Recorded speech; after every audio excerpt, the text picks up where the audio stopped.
जय हिंद साथियों, इस शॉर्ट लेक्चर में आप सभी का बहुत बहुत स्वागत है। साथियों, हम जल्दी से मध्य प्रदेश के प्रमुख राष्ट्रीय उद्यानों के बारे में जानेंगे और इनके बारे में हम मैप के माध्यम से ही जानकारी जुटाएंगे, ठीक है। और ये जो जानकारी होगी ये केवल प्रारंभिक जानकारी होगी साथियों। अभी हम हर नेशनल पार्क की डिटेल को अलग से भी डिस्कस करते हैं, लेकिन अभी हम यहां पर केवल मैप के ऊपर इन राष्ट्रीय उद्यानों की सबसे पहले तो लोकेशन देखेंगे और इनसे जुड़ी कुछ महत्वपूर्ण जानकारी को यहां पर जानेंगे, ठीक है।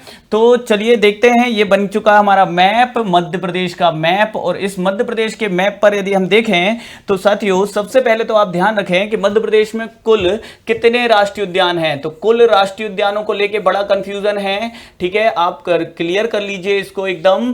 कुल राष्ट्रीय उद्यान, ठीक है, कुल राष्ट्रीय उद्यान। ध्यान रखना, पूरे भारत में सबसे ज्यादा राष्ट्रीय उद्यान कहां पर हैं? तो पूरे भारत में सबसे ज्यादा राष्ट्रीय उद्यान मध्य प्रदेश में। कारण क्या साथियों इसका? क्योंकि मध्य प्रदेश में पूरे भारत में सर्वाधिक वन क्षेत्रफल वाला राज्य कौन सा है? हमारा प्यारा मध्य प्रदेश है। इसीलिए मध्य प्रदेश में वन्य जीवों की संख्या भी अधिक है और इसीलिए मध्य प्रदेश में सबसे ज्यादा राष्ट्रीय उद्यान है। कितने राष्ट्रीय उद्यान हैं? तो वर्तमान में देखा जाए तो कुल 11 राष्ट्रीय उद्यान है। ध्यान देना मेरी बात पर मेरे साथियों, ठीक है। कुल कितने राष्ट्रीय उद्यान हैं? 11 राष्ट्रीय उद्यान हैं, ठीक है। अब आप बोलेंगे, किसी को होगा कि सर 12वां भी तो है। तो 12वां अभी प्रस्तावित है मेरे साथियों, 12वां प्रस्तावित है। और 12वां प्रस्तावित कौन सा है? तो ध्यान देना, ये जो 12वां प्रस्तावित है ये है ओमकारेश्वर, ठीक है। ओमकारेश्वर को नेशनल पार्क अभी तक घोषित नहीं किया गया है ऑफिशियली अभी तक जितने नेशनल पार्क घोषित किए गए हैं वो कितने हैं, उनकी संख्या कितनी है? 11। अब ये कहां कहां पर हैं और ये किन किन जिलों में स्थित हैं, तो इनकी लोकेशन मैं आपको क्लियर करता हूं, ठीक है। सबसे पहले शुरुआत ही करते हैं मध्य प्रदेश के पहले नेशनल पार्क से। भाई जो मध्य प्रदेश का पहला नेशनल पार्क है उसके बारे में यदि आप देखेंगे, यदि उसके बारे में आप जानेंगे तो जो मध्य प्रदेश का पहला नेशनल पार्क है वो मध्य प्रदेश के दक्षिण पूर्वी भाग में मिलेगा, मैकल पर्वत श्रृंखला पर मिलेगा, महानदी और नर्मदा बेसिन के जल विभाजक क्षेत्र में मिलेगा, मंडला और बालाघाट जिलों में मिलेगा। और ये जो नेशनल पार्क है इसका नाम है मेरे प्यारे साथियों कान्हा केसली नेशनल पार्क, ठीक है। कान्हा केसली नेशनल पार्क। साथियों कन्हार नाम की चिकनी मिट्टी इस क्षेत्र में मिलती है, इसी वजह से स्थानीय क्षेत्र के हिसाब से इसे स्थानीय लोग क्या कहते हैं? कान्हर क्षेत्र कहते हैं। इसीलिए इसका नाम क्या पड़ गया? कान्हा पड़ गया, ठीक है। कान्हा केसली नेशनल पार्क, ठीक है, कान्हा केसली नेशनल पार्क। साथियों इसकी स्थापना अंग्रेजों के समय में 1933 में अभ्यारण्य के रूप में की गई थी। इसकी स्थापना 1933 में 1933 में अभ्यारण्य के रूप में की गई थी। किस रूप में? अभ्यारण्य के रूप में की गई थी। बाद में इसे 1955 में इसे क्या कर दिया गया? नेशनल पार्क का दर्जा दिया गया, ठीक है। और साथियों इसका क्षेत्रफल कितना है? 940 किलोमीटर स्क्वायर इसका क्या है? क्षेत्रफल है। इसे भी क्या रखें आप अच्छे से ध्यान में लेके चलें, बहुत ही महत्वपूर्ण है क्योंकि ये मध्य प्रदेश का सबसे बड़ा क्या है? नेशनल पार्क है। कान्हा केसली नेशनल पार्क किन जिलों में है? तो यह मंडला और बालाघाट जिले में है साथियों, मंडला और बालाघाट जिले में यह विस्तृत है। यह मध्य प्रदेश का सबसे बड़ा नेशनल पार्क है। मध्य प्रदेश में सर्वाधिक बाघों की संख्या इसी नेशनल पार्क में है। इसी नेशनल पार्क में सर्वाधिक विदेशी पर्यटक आते हैं।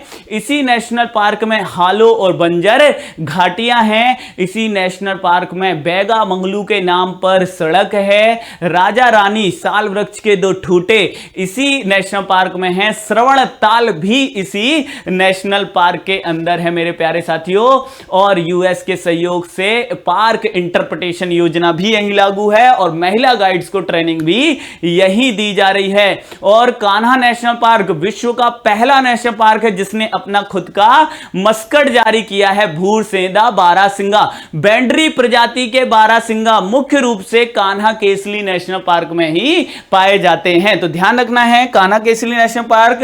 अब अन्य नेशनल पार्कों की भी हम चर्चा करते चलते हैं साथियों। यदि हम फिर देखें तो हमें दिखाई पड़ता है, ध्यान देना, डिंडोरी में, ठीक है, कंफ्यूज नहीं होंगे, डिंडोरी में दिखाई पड़ता है। किस जिले में भाई? डिंडोरी में। कौन सा नेशनल पार्क डिंडोरी में? तो ये है फॉसिल, ठीक है, जीवाश्म नेशनल पार्क, ठीक है, पेड़ पौधों के जीवाश्म है भाई, ठीक है। तो जीवाश्म जीवाश्म जीवाश्म नेशनल पार्क, मध्य प्रदेश में 2 जीवाश्म नेशनल पार्क हैं। एक आपके धार में मिलता है डायनासोर जीवाश्म, और यहां पर आपको फॉसिल जीवाश्म, मतलब यहां पर पेड़ पौधों के जीवाश्म साथियों, और इसे घुघवा जीवाश्म नेशनल पार्क के नाम से जाना जाता है। घुघवा जीवाश्म नेशनल पार्क के नाम से जाना जाता है। इसका क्षेत्रफल 0.27 किलोमीटर स्क्वायर है, ठीक है, किलोमीटर स्क्वायर है। और इस प्रकार ये इस प्रदेश का सबसे छोटा नेशनल पार्क हो जाता है। कैसा नेशनल पार्क? सबसे छोटा नेशनल पार्क। कौन सा? तो घुघवा नेशनल पार्क साथियों, ध्यान रखना, घुघवा जीवाश्म नेशनल पार्क किस जिले में है? डिंडोरी में है। बहुत अच्छे से ध्यान रखना है आपको, ठीक है। फिर यदि हम इसके बाद देखेंगे, इसके बाद आप देखेंगे मेरे प्यारे साथी, तो आपको दिखाई पड़ेगा कौन सा नेशनल पार्क? तो Sanjay Gandhi national park, Sanjay Dhubri national park, जिसका एक बड़ा हिस्सा छत्तीसगढ़ में चला गया है, जिसका एक बड़ा हिस्सा छत्तीसगढ़ में चला गया है, जिसे वर्तमान में किस नाम से जाना जाता है छत्तीसगढ़ में? तो गुरु घासीदास नाम से जाना जाता है। और ये जो नेशनल पार्क है ये संजय डुबरी नेशनल पार्क है, ठीक है, संजय डुबरी नेशनल पार्क है साथियों। और संजय डुबरी नेशनल पार्क कहां पर है? तो ये सीधी जिले में। संजय डुबरी कहां पर है? सीधी जिले में है मेरे प्यारे साथी, ध्यान रखना। कहां पर है भाई? तो सीधी जिले में है, ठीक है। और इसका एक बड़ा हिस्सा 1 नवंबर 2000 के बाद कहां चला गया है? तो 1 नवंबर 2000 के बाद छत्तीसगढ़ में चला गया है संजय डुबरी नेशनल पार्क। अब अगला नेशनल पार्क देखते हैं, ये है पन्ना नेशनल पार्क। पन्ना नेशनल पार्क पन्ना और छतरपुर जिले में क्या है? इसका विस्तार है। कहां पर है? तो नोट करना, पन्ना नेशनल पार्क, जिसे बायोस्फीयर रिजर्व भी घोषित किया गया है 2011 में। साथ ही साथ आपको ध्यान रखना है, ठीक है, पन्ना नेशनल पार्क के बारे में ध्यान रखना है कि इसे यूनेस्को ने, ठीक है, इस पूरे बायोस्फीयर रिजर्व को, पन्ना बायोस्फीयर रिजर्व को यूनेस्को ने भी अपने मैन एंड बायोस्फीयर प्रोग्राम में हाल ही में शामिल किया हुआ है। तो ये किन जिलों में है? तो ये पन्ना और छतरपुर जिले में विस्तार है इसका। पन्ना और छतरपुर, कैन नदी इसी से होकर गुजरती है और मध्य प्रदेश का एकमात्र रेप्टाइल पार्क, एकमात्र नेशनल पार्क जिसमें रेप्टाइल पार्क है, कैन घड़ियाल रेप्टाइल पार्क। कहां पर है भाई? तो पन्ना नेशनल पार्क में है। फिर देखें इसके बाद कौन सा नेशनल पार्क दिखाई देगा? तो हमें माधव नेशनल पार्क दिखाई देगा, जो कि मध्य प्रदेश का दूसरा नेशनल पार्क माना जाता है। 1958 में इसकी स्थापना हुई साथियों, Madhav national park. Madhav national park कहां पर है? तो माधव नेशनल पार्क स्थित है शिवपुरी के अंदर। कहां पर? शिवपुरी में स्थित है माधव नेशनल पार्क। इसके बारे में भी बहुत अच्छे से ध्यान रखना मेरे साथियों। जो माधव नेशनल पार्क का वन क्षेत्र है, यहां पर अकबर और मुगल शासक, अन्य मुगल शासक भी शिकार के लिए आया करते थे। सिंधिया वंश के शासक भी यहां पर शिकार के लिए आया करते थे। तो माधव नेशनल पार्क, और यहां पर ध्यान रखना पीटी लागू नहीं है, और माधव नेशनल पार्क की स्थापना 1958 में ही हो गई थी। मध्य प्रदेश का दूसरा नेशनल पार्क माना जाता है, ठीक है। फिर एक और बहुत ही महत्वपूर्ण नेशनल पार्क मेरे साथियों, इसे भूल नहीं जाना, ये जो नेशनल पार्क है मेरे प्यारे साथी, ये है बांधवगढ़ नेशनल पार्क, जो कि मध्य प्रदेश के उमरिया डिस्ट्रिक्ट में है। किसमें है भाई? उमरिया डिस्ट्रिक्ट में है, उमरिया जिले में है। और ये जो नेशनल पार्क है, इसे आप ध्यान रखना, इसे कहते हैं बांधवगढ़, ठीक है। कौन सा national park? Bandhavgarh national park, Bandhavgarh national park, ध्यान रखिएगा, ठीक है। बाघों का सबसे ज्यादा घनत्व यही है, चरणगंगा नदी यहीं से प्रवाहित होती है, ठीक है। डिटेल देखेंगे, अभी केवल मैप पर लोकेशन देख लीजिए, ठीक है। तो देखें आपको कान्हा नेशनल पार्क कहां मिला? मंडला बालाघाट। आगे बढ़ते हो डिंडोरी में जीवाश्म घुघवा नेशनल पार्क, घुघवा जीवाश्म नेशनल पार्क। आगे बढ़ते हो उमरिया में तो बांधवगढ़ नेशनल पार्क। आगे और जाते हैं तो सीधी में संजय डुबरी नेशनल पार्क। फिर आप यदि और आगे पन्ना, आप सीधी से रीवा सतना होते हुए पन्ना जाएंगे तो पन्ना नेशनल पार्क, जिससे कैन नदी होकर गुजर रही है, तो पन्ना छतरपुर के मध्य स्थित है। और फिर छतरपुर से आगे आप आएंगे शिवपुरी तो माधव नेशनल पार्क मिलेगा। और फिर यदि बात की जाएगी, ठीक है, फिर यदि बात की जाएगी तो भैया भोपाल में आपको मिलेगा आधुनिक चिड़ियाघर। किसे कहते हैं ये पूछा जाता है, तो वन विहार को कहते हैं, वन विहार नेशनल पार्क, ठीक है, वन विहार नेशनल पार्क, जहां पर बिहार विथिका है, ठीक है, जहां पर ये ऐसा नेशनल पार्क है मेरे प्यारे साथियों जिसे ISO प्रमाण पत्र मिला हुआ है। यह एक ऐसा नेशनल पार्क है वन विहार जो साथियों मध्य प्रदेश में, इसने कोई भी जो मध्य प्रदेश में जितने भी जानवर पाए जाते हैं सभी जानवर आपको इसमें देखने मिलेंगे। साथ ही साथ इसने मध्य प्रदेश के जो घायल हो चुके जानवर होते हैं इनको गोद लेने की प्रथा प्रारंभ की है। वन विहार नेशनल पार्क ध्यान रखना है, ठीक है। फिर भोपाल में है। इसके बाद बात की जाएगी तो ध्यान रखना है सतपुड़ा नेशनल पार्क। किसकी, तो अब हम बात करेंगे सतपुड़ा नेशनल पार्क। अब सतपुड़ा नेशनल पार्क मेरे प्यारे साथी कहां पर है, तो सतपुड़ा नेशनल पार्क है मध्य प्रदेश के किस जिले में, नोट कर लेना, होशंगाबाद जिले में, ठीक है, होशंगाबाद जिले में, ठीक है, होशंगाबाद जिले में सतपुड़ा नेशनल पार्क, ठीक है। अंतरराष्ट्रीय अर्थ प्राइज भी अभी हाल ही में इसे मिला हुआ है, ठीक है।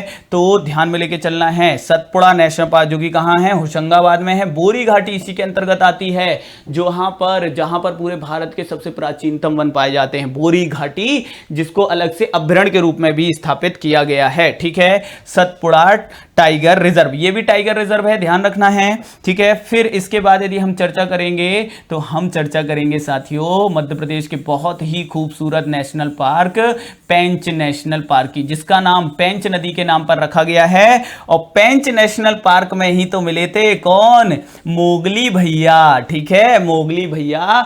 जो मोगली एक ऐसा मानव जो कि क्या रहता था, जंगलों में निवास करता था, उसे पहली बार इसी नेशनल पार्क के क्षेत्र में देखा गया, इसीलिए इसमें मोगली लैंड विकसित किया जा रहा है साथियों।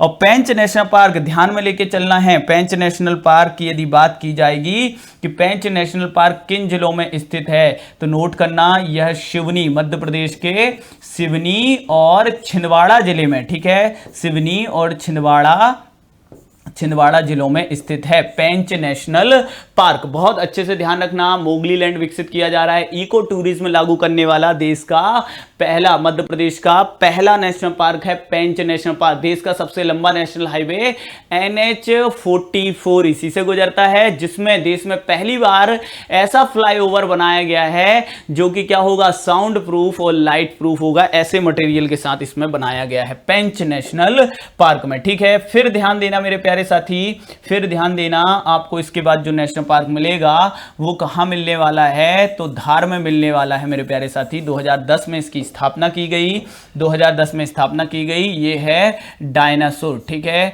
डायनासोर जीवाश्म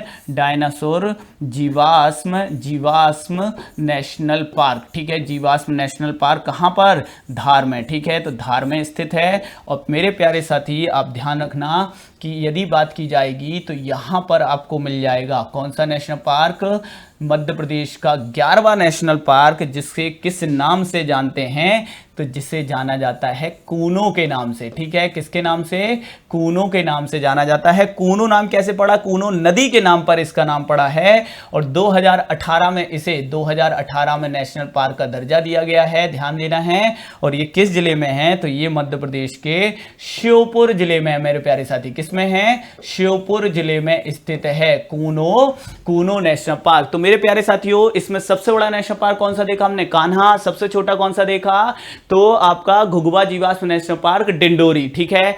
आधुनिक चिड़ियाघर किसे कहते हैं, भोपाल को कहते हैं, भोपाल में स्थित वन विहार को कहते हैं। इसमें ध्यान रखना, यदि इसमें पीटी की बात की जाए तो पीटी किसमें लागू है, तो प्रोजेक्ट टाइगर की यदि बात की जाए तो प्रोजेक्ट टाइगर कान्हा में लागू है, सबसे पहले कान्हा में ही लागू हुआ, सीधी में सबसे लास्ट में हुआ है, फिर आपके बांधवगढ़ में भी लागू है, फिर पन्ना में भी लागू लागू है, ठीक है, प्रोजेक्ट टाइगर पन्ना में भी लागू है, पेंच में भी पीटी लागू है और आपके सतपुड़ा में भी पीटी लागू। तो कितने नेशनल पार्क में, 11 में से यदि हम देखें तो 6 नेशनल पार्क ऐसे हैं जिनमें क्या है, पीटी लागू। किसमें लागू नहीं, तो वन विहार, माधव, कूनो, डायनासोर जीवाश्म और घुघुआ जीवाश्म में पीटी लागू नहीं है। तो 5 में लागू नहीं है, 6 में लागू है। लेकिन ओवरऑल मध्य प्रदेश में कितने प्रोजेक्ट टाइगर चल रहे हैं, तो 6 आपके 7 चल रहे हैं, ठीक है। एक कौन सा बढ़ रहा है, तो अभ्यारण्य वाला बढ़ रहा है, राता पानी वाला बढ़ रहा है, जो कि रायसेन और सीहोर के बीच में स्थित अभ्यारण्य है। तो एकमात्र अभ्यारण्य जिसमें पीटी लागू है वो राता पानी, ठीक है। तो ये हमारे प्रमुख क्या है साथियों, नेशनल पार्क हैं। हमने एक शॉर्ट वीडियो के माध्यम से सबसे पहले इनकी कुछ क्या देखने का प्रयास किया है, लोकेशन देखने का प्रयास किया है और महत्वपूर्ण कुछ इनसे संबंधित तथ्य। तो क्लास कैसी लगी, ये छोटा सा लेक्चर कैसा लगा, जरूर बताएं, कमेंट बॉक्स में कमेंट करें और यदि सेशन अच्छा लगा हो तो लाइक और शेयर जरूर करें। थैंक यू सो मच, जय हिंद।